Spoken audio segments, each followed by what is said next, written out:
A big Thursday matchup taking place in the NFC. Dallas Cowboys, Chicago Bears can make a strong case. Really kind of must-win game for both teams here, Buck. And you look there at the Chicago Bears.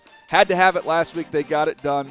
This is another big one this week with the Cowboys coming to town. Yeah, it's a huge week for the Chicago Bears and really for their quarterback. Mitch Trubisky's coming off a solid game against the Detroit Lions. Can he build upon it? When you really look at the Chicago Bears' issues, I'm not saying that he is the root of all their issues, but he certainly can erase their issues if he plays well and plays at a level that is a Pro Bowl level that we saw him play at last year. So I think the trick in this game against the Dallas Cowboy team that is limping, I think he has to be at his best. And Matt Nagy has to help him get some layups, get the confidence going.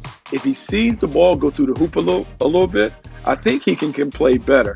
I think it's really important that in the first 15 plays, Matt Nagy builds Mitchell Trubisky's confidence. And if that happens, the Bears could roll and run away with this game.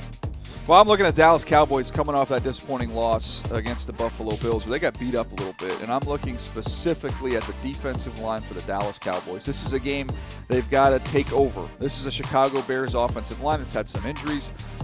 They're a little bit susceptible in there. You've got to dominate up front, get Mitchell Trubisky's face. I'm not even saying you got to get him down, but you got to get him off his spot. You got to make him uncomfortable.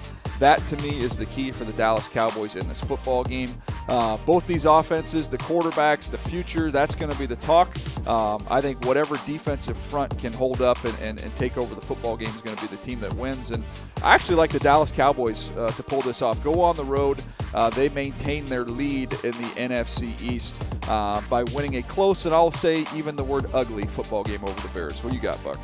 You know, normally I would go with the Dallas Cowboys in this, but man, they laid such an egg against the Buffalo Bills. I'm going to say the Chicago Bears find a way to knock them over. They still believe they have something to play for. So give me the Bears, Mitch Trubisky. I think they win by 3.